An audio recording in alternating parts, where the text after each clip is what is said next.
एक परीक्षा में हिंदी में 40%, संस्कृत में 25% और दोनों विषयों में 20% विद्यार्थी अनुत्तीर्ण हुए।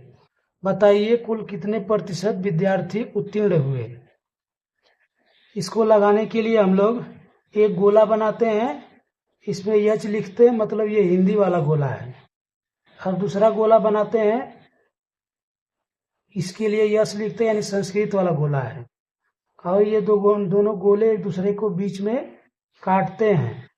ये बीच वाला हिस्सा दोनों विषय को दिखाता है। ये बीच वाला हिस्सा दोनों विषय को दिखाता है। तो पहले हम लोग बीच वाले विषय में लिखेंगे। यहाँ देखिए दिया है, दोनों विषयों में 20% विद्यार्थी अनुत्तीर्ण हुए। 20% विद्यार्थी दोनों विषयों में अनुत्तीर्ण हुए। तो यहाँ पे बीच में हम लोग 20 लिखेंगे पहले। फिर इसके बाद हिंदी में देखेंगे, हिंदी में कितने प्रतिशत विद्यार्थी अनुत्तीर्ण हुए हैं। हिंदी में 40% विद्यार्थी अनुत्तीर्ण हुए हैं। तो यहाँ 20 लिख देंगे, क्योंकि 20 और 20 मिलाकर के 40 हो जाएगा, यानी हिंदी में कुल 40 हो जाएंगे। इसको आप ऐसे भी समझ सकते हैं कि 40 में से 20 घटा देंगे तो बचेगा 20, 20 को इधर लिख देंगे। ठीक है।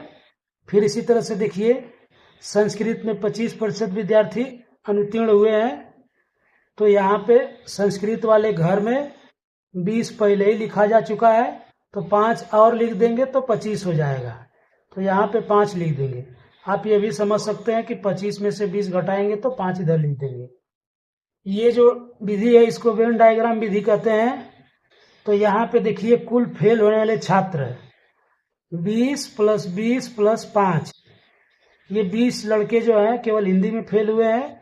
ये जो 20 लड़के हैं दोनों में फेल हुए हैं। और ये जो 5 लड़के केवल संस्कृत में फेल हुए हैं। तो कुल फेल छात्र हो गए 20 + 20 + 5, यानी कि 45%। तो टोटल लड़के 100 मान लेते हैं।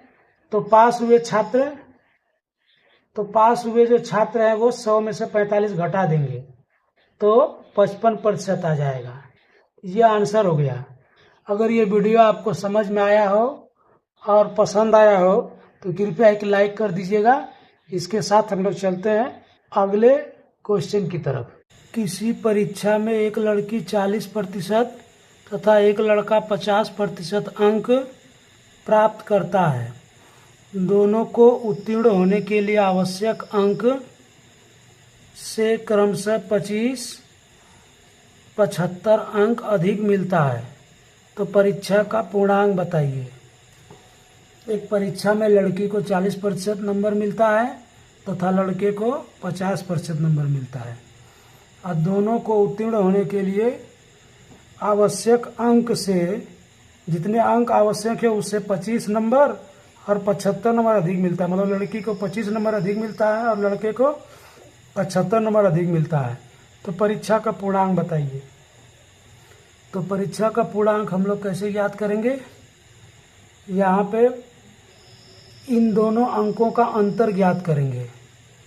इन दोनों अंकों का अंतर 75 में से 25 घटाएंगे। 75 में से 25 घटाएंगे तो 50 बचेगा और गुणे 100। और फिर प्रतिशत का अंतर ज्ञात करेंगे। 50 में से 40 घटाएंगे। 50 में से 40 घटाएंगे तो कितना बचेगा 10। तो 10 दाह में 100। तो यहाँ 50 में 10 का गुणा हो जाएगा तो 500 नंबर पूर्णांक हो गया। तो ये तो ट्रिक वाली विधि है। ये विधि जो है कि ट्रिक वाली है, आप इसको बेसिक से ये तो हो गई ट्रिक वाली विधि। ट्रिक वाली विधि के आधार पे उत्तर 500 आ गया पूर्णांक। अब हम लोग बेसिक वाली विधि कैसे लगाएंगे। मान लिया कि कुल पूर्णांक यक्स है। कुल पूर्णांक कितना है, यक्स है। तो लड़की को मिलता है यक्स का 40%। यल माने लड़की लिख देते हैं।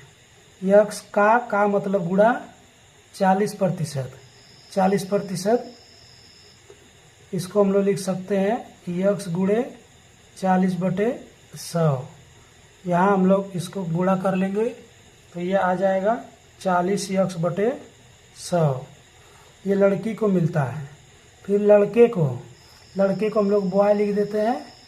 बॉय को मिलेगा यक्स का 50%, यानी कि 50 यक्स बटे 100। ठीक है। अब यहाँ जो है कि प्रतिशत का अंतर हो गया 50 यक्स बटे 100 लड़के को मिला, लड़की को मिला 40 बटे 100। तो यहाँ अंतर ज्ञात करेंगे। तो प्रश्न अनुसार अंतर हो जाएगा 50 यक्स बटे 100 अब माइनस 40 यक्स बटे 100 अब बराबर एक को 75 अंक अधिक मिलता है पासिंग मार्क्स से, एक को 25 अंक अधिक मिलता है। इधर भी अंतर ज्ञात करेंगे। तो 75 में से 25 घटा देंगे, 75 माइनस 25 लिख देंगे। तो यहाँ हो जाएगा हर बराबर है तो 100 आ जाएगा नीचे, और 50 में से 40 घटा करके 10 यक्स लिख देंगे, बराबर 75 में से 25 घटा करके 50 लिख देंगे। अब यहाँ देखते हैं 10 से हम लोग 50 को काट सकते हैं ऊपर ऊपर। तो यहाँ आ गया 5। अब 100 का 5 में गुणा कर देंगे तो ये यक्स का मान निकल जाएगा। तो यक्स बराबर आ जाएगा 500। तो पूर्णांक हो गया 500। तो ये तो विधि है ये जो विधि है आपका, ये बेसिक विधि है। ट्रिक वाला सूत्र याद न रहने पर ये विधि काम करेगी। तो आशा है कि आपको ये वीडियो पसंद आया हुआ होगा, और अगर आपको वीडियो पसंद आया है और आपको तैयारी में कोई मदद मिली हो तो कृपया इसे लाइक कर दीजिए। और अगर आपने अभी तक मेरे चैनल को सब्सक्राइब नहीं किया हो तो मेरे चैनल को सब्सक्राइब कर दीजिए।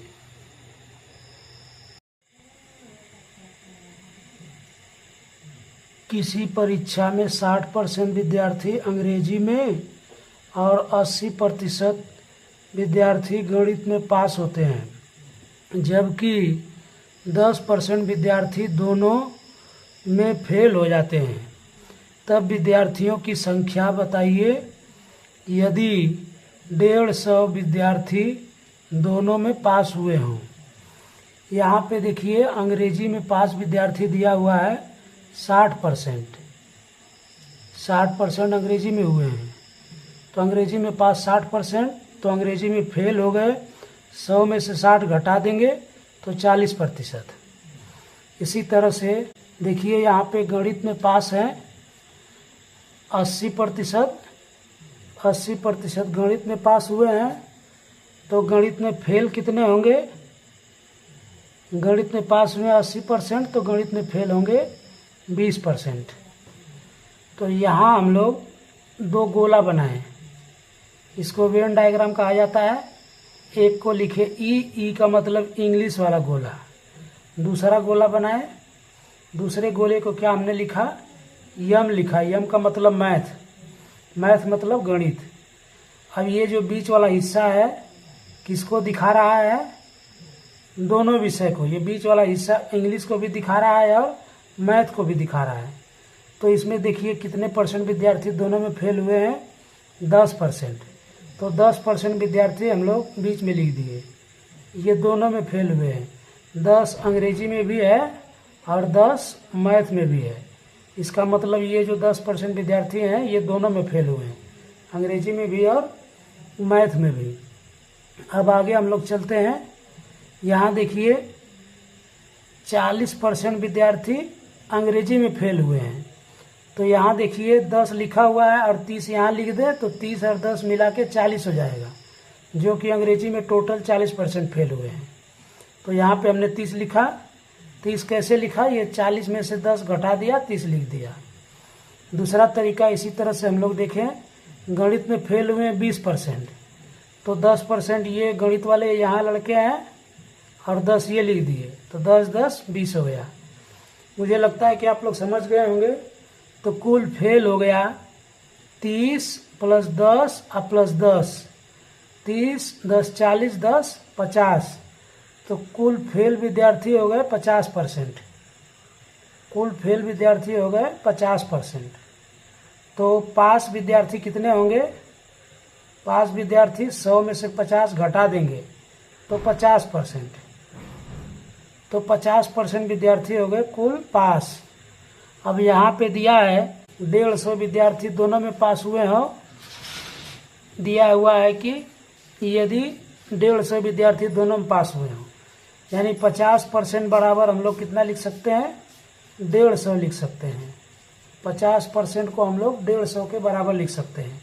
यहाँ से अगर हम लोग 1% का मान निकालें तो 1% बराबर लिख सकते हैं 150 बटे 50, और यहाँ पे 100% का अगर मान निकालें तो 100% बराबर 150 बटे 50 लिखेंगे और गुणे 100 कर देंगे। तो यहाँ पे गुणे 100 कर देंगे, तो यहाँ से हम लोग 50 दूनी 100 यानी 150 दूनी 300, इसका मतलब 300 आंसर हो जाएगा। ऐसे भी हम लोग देख सकते हैं यहाँ से कि 5 विद्यार्थी 50% है और 50% बराबर 150 दिया हुआ है। तो 50% बराबर 150, तो 100% बराबर 300, तो 100% बराबर 300। तो टोटल विद्यार्थी हो गए, कुल विद्यार्थियों की संख्या 300 हो जाएगी, यानी ऑप्शन नंबर ए सही होगा।